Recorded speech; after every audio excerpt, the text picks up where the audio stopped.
శ్రీ రాచమల్లు శివప్రసాద్ రెడ్డి గారు, YSR Congress party senior నేత, శాసనసభ మాజీ సభ్యులు.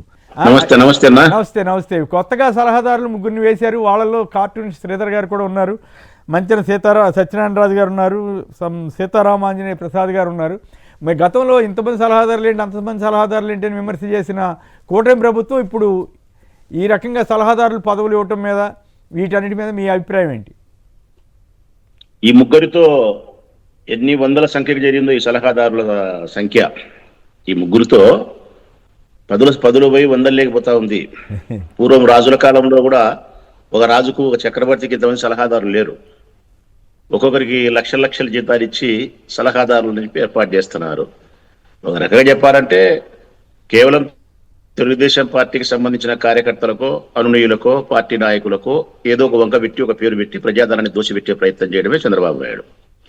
అంతకంటే దుర్మార్గమైన విషయం ఏంటంటే చంద్రబాబు నాయుడు చేసేది ఇదే విషయాన్ని గత ప్రభుత్వం మీదైతే దుమ్మెత్తి పోస్తాడు, కానీ ఇప్పుడైతే మాత్రము దాన్ని తప్పు అన్నాడు. ఇంకా గొప్ప విశేషం ఏంటంటే కనుక ఇప్పుడు ఎవరన్నా ఏమన్నా అనుకుంటారో, ఆ రోజు నేను మాట్లాడినే కదా, ఈరోజు ఎవరైనా విమర్శిస్తారు కదా అనే ఆ మాత్రం ఇంకిత జ్ఞానం కూడా లేకుండా, ఏ మాత్రమే కానీ సిగ్గు కానీ, శరము కానీ, రోషం కానీ లేకుండా నిస్సిగ్గుగా ఏ చెడ్డ పనినైనా కానీ చేయగలుగుతాడు. గతంలో ఒకలాగా మాట్లాడతాడు, ఇప్పుడు ఒకలాగా చేస్తాడు. ఇప్పుడు ఎంత మందిని కావాల్సి ఉంటే అంతమందిని ఏర్పాటు చేస్తున్నాడు సలహాదారులు. రోజు మేము పేపర్లు అయితే చూస్తూనే ఉన్నాం, దీనికి ఈ శాఖల సలహాదారులు, ఆ శాఖల సలహాదారులు. మీరు మంచి పాయింట్ గుర్తు చేశారు శివప్రసాద్ గారు. డిజిటల్ కార్పొరేషన్ పెట్టి చాలా మందికి ఉద్యోగాలు ఇచ్చారట. అప్పట్లో డిజిటల్ కార్పొరేషన్ ప్రభుత్వానికి అవసరమైన ఇదేని చేస్తే చాలా తీవ్రంగా విమర్శించారు. ఇప్పుడు సోషల్ మీడియాకి, మంత్రులకి, వీళ్ళందరికీ పబ్లిసిటీ కోసం ప్రత్యేకించి మళ్ళీ ఏర్పాటు చేశారట. మొన్న వార్త వచ్చింది. అవును, ఇప్పుడైతే పాలనలో పస ఉండదో ప్రచారం మీద ఆధారపడాల్సిన పరిస్థితి వస్తుంది. ఎవరైనా కానీ పాలనలో పస లేదు, ఈ కూటమి ప్రభుత్వానికి పాలనలో పస లేదు కాబట్టి ప్రచారం మీద ఆధారపడాల్సిన పరిస్థితి. అందుకే మంత్రులకు సైతం చెప్పుకునే దానికి ఏముంది, ఏమీ లేదు. మేము ఈ సంక్షేమం చేసినామనో, ఈ అభివృద్ధి చేసినామనో, లేకుంటే ఈ సంస్కరణ చేసినామనో చెప్పుకునే దానికి ఏమీ లేదు. చెప్పిన వాగ్దానాలు నెరవేర్చకపోయి, ఇచ్చిన సంక్షేమ పథకాలు అందించలేకపోయి, ఒక్కచోట కూడా అభివృద్ధి జరగకపోయా, అమరావతి పేరుతో వేల కోట్లు దోసుకునే ప్రయత్నం చేస్తున్నారు. వీటన్నిటిని కప్పిపుచ్చుకుంటూ ఏదో చేసినామనే భ్రమ రాష్ట్రానికి కనిపించదనే కోసం మంత్రులకు కూడా సోషల్ మీడియాకి సంబంధించిన యాక్టివిటీస్గా ఉండే వాళ్ళను సలహాదారులుగా పెట్టి వాళ్ళకు జీతాలు ఇచ్చి ఏదో ఒకటి జాకీలు పెట్టి లేపే ప్రయత్నంలో భాగంగా ఈ ప్రభుత్వాలు చేస్తున్నారు. అయితే ఎంత చేసినా, ఏమి చేసినా కానీ ప్రజలకు వాస్తవ సత్యాలు అయితే తెలుస్తున్నా. ఎందుకంటే ఇంత ముందులాగా లేవు. సోషల్ మీడియాగా చాలా యాక్టివ్ అయిపోయింది కాబట్టి ఒక్క సెకండ్లోనే ఏం జరుగుతుంది, రాష్ట్రం ఆడ అప్పు చేసి చేయకముందే అందరు తెలిసిపోతుంది. పొద్దుటూరు నియోజకవర్గంలో ఒక సామాన్యమైన ఆటో దోలే అన్నకు కానీ, ఒక చిన్న హోటల్ నడిపే అక్కకు కానీ కూడా చంద్రబాబు నాయుడు మంగళవారం అప్పు చేస్తున్నాడంటే 5,000 కోట్లు. అంతే, అంత కాస్ట్ అయిపోయింది కాబట్టి ఆయన తప్పించుకోలేడు. వాటి మీద మళ్ళీ మాట్లాడదాం.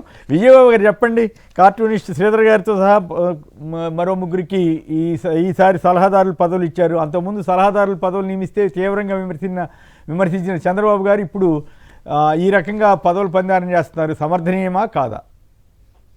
ముందుగా శాంతాకారం భుజగశయనం పద్మనాభం సురేశం విశ్వాకారం గగన సదృశం మేఘవర్ణం శుభాంగం లక్ష్మీకాంతం కమలనయనం యోగి హృజ్యానగమ్యం వందే విష్ణు భవభయహరం. మీకు అక్కడ రాచమల్లు వారికి, సాక్షి వీక్షకులందరికీ కూడా ముక్కోటి ఏకాదశి శుభాకాంక్షలు అండి. సలహాదారులు అని చెప్పని సలసలా కాగిపోయారు ఆ రోజున.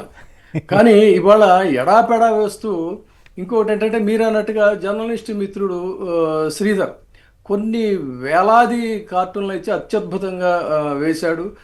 తెలుగునాట అద్భుతమైనటువంటి చిత్రకారుడు, అందులో కించిత్ సందేహం లేదు. ఎన్టీ రామారావు గారిని రామోజీరావు గారి యొక్క ఆయన యొక్క ఆలోచనలకు అనుగుణంగా ఎంత దారుణంగా వక్రీకరించాలో, ఎంత హేళనగా, అవమానకరమైనటువంటి, జుగుప్సాకరమైనటువంటి, దిగంబరమైనటువంటి రీతిలో కూడా అద్భుతమైన కార్టూన్లు వేసినటువంటి మిత్రుడు శ్రీధర్.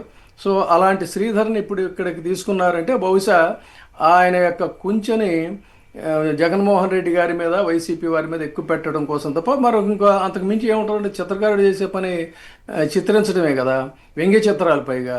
అందుకోసమే బహుశా తీసుకుని ఉంటారు.